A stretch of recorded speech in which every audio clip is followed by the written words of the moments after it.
ಮೀನು ಸಾಗಿಸಲು ವಿನ್ಯಾಸಗೊಳಿಸಿದ ಇನ್ಸುಲೇಟೆಡ್ ವಾಹನದಲ್ಲಿ ಜಾನುವಾರುಗಳನ್ನು ಸಾಗಿಸಲು ಯತ್ನಿಸಿದ ಘಟನೆ ಶಿರೂರು ಕರಿಕಟ್ಟೆ ಬಳಿ ಬೆಳಕಿಗೆ ಬಂದಿದೆ. ವಾಹನ ಪಲ್ಟಿಯಿಂದ ಈ ಅಕ್ರಮ ಬೆಳಕಿಗೆ ಬಂದಿದೆ. ಉತ್ತರ ಕನ್ನಡ ಜಿಲ್ಲೆಯ ಭಟ್ಕಳ ತಾಲೂಕಿನಿಂದ ಬೈಂದೂರಿಗೆ ತೆರಳುತ್ತಿದ್ದ ಉಡುಪಿ ನೋಂದಣಿಯ ವಾಹನದಲ್ಲಿ ಮೀನಿನ ಟ್ರೇಗಳನ್ನು ತುಂಬಿಕೊಂಡು ಮಧ್ಯೆ ಜಾನುವಾರುಗಳನ್ನು ಹಾಕಲಾಗಿದ್ದು, ಶಿರೂರು ಕರಿಕಟ್ಟೆಯ ದುರ್ಗಾಂಬಿಕಾ ಹಳ್ಳದ ಬಳಿ ಚಾಲಕನ ನಿಯಂತ್ರಣ ತಪ್ಪಿ ರಸ್ತೆಗೆ ವಾಹನ ಉರುಳಿ ಬಿದ್ದಿದೆ.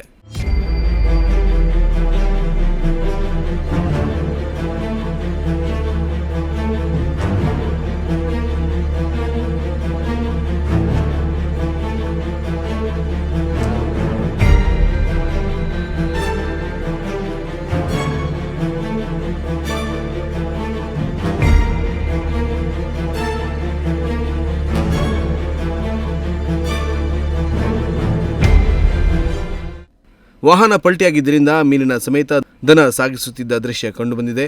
ಅಪಘಾತ ಸಂಭವಿಸಿದ ಕೂಡಲೇ ಚಾಲಕ ಸ್ಥಳದಿಂದ ಪರಾರಿಯಾಗಿದ್ದಾನೆ ಎನ್ನಲಾಗಿದೆ. ಈ ಕುರಿತು ಬೈಂದೂರು ಪೊಲೀಸ್ ಠಾಣೆಯಲ್ಲಿ ಪ್ರಕರಣ ದಾಖಲಾಗಿದ್ದು ತನಿಖೆ ನಡೆಯುತ್ತಿದೆ.